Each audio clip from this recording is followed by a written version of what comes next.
यूं तो त्योहार एक दिन का होता है, लेकिन उसकी तैयारी कई दिनों से शुरू हो जाती है, खासकर गृहिणियों की। तो मेरी तैयारी मकर संक्रांति की चल रही थी और इसके लिए सबसे पहले मुझे करना था घर के हर एक कोने को बिल्कुल साफ सुथरा। क्योंकि कहते हैं कि जब घर का हर एक कोना साफ सुथरा होता है, तभी घर में बरकत आती है, तभी घर में तरक्की आती है और तभी घर में सुख शांति और समृद्धि बनी रहती है। तो हर महिला की तरह, हर गृहिणी की तरह मेरा भी त्योहारों की तैयारी घर की सफाई से शुरू होती है। यूं तो रोज हमारे घर में झाड़ू पोछे जरूर लगते हैं, पर महीने में एक बार इस तरह से सारे फर्नीचर को हटा करके सफाई करना बहुत जरूरी हो जाता है।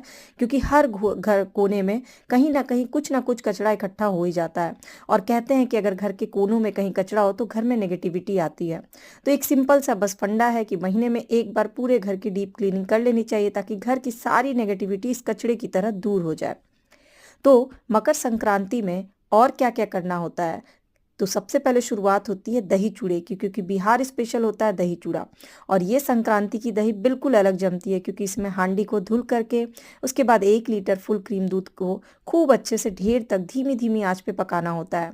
और जब ये पक जाए और थोड़ा सा गाढ़ा हो जाए, तो इसमें थोड़े से केसर और साथ ही साथ हल्का सा फ्लेवर के लिए गुड़ डाल करके इसको थोड़ी देर और पकाते हैं।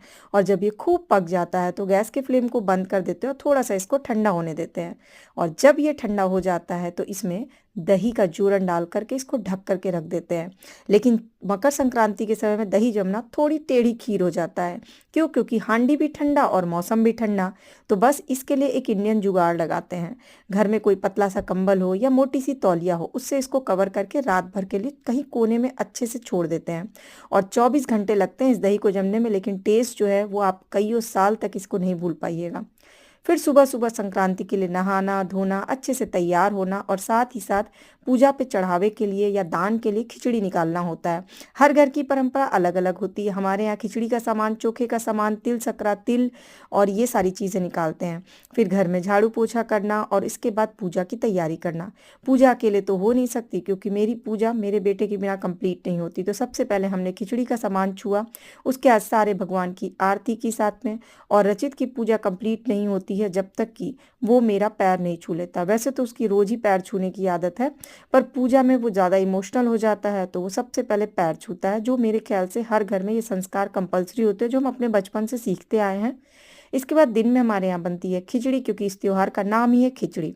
खिचड़ी बहुत सिंपल सी बनती है, कुछ कॉमन से मसालों के साथ थोड़ी सी खिचड़ी। बस एक शुभ करने के लिए बनाना होता है। तो इसमें मटर पड़ जाता है तो और अच्छा लगता है। बस खास बात ये होती है कि काले उड़द के दाल की खिचड़ी बनती है। तो दही चूड़ा खिचड़ी, लैया के लड्डू, तिल और सारी चीज़ें हो गई तैयार।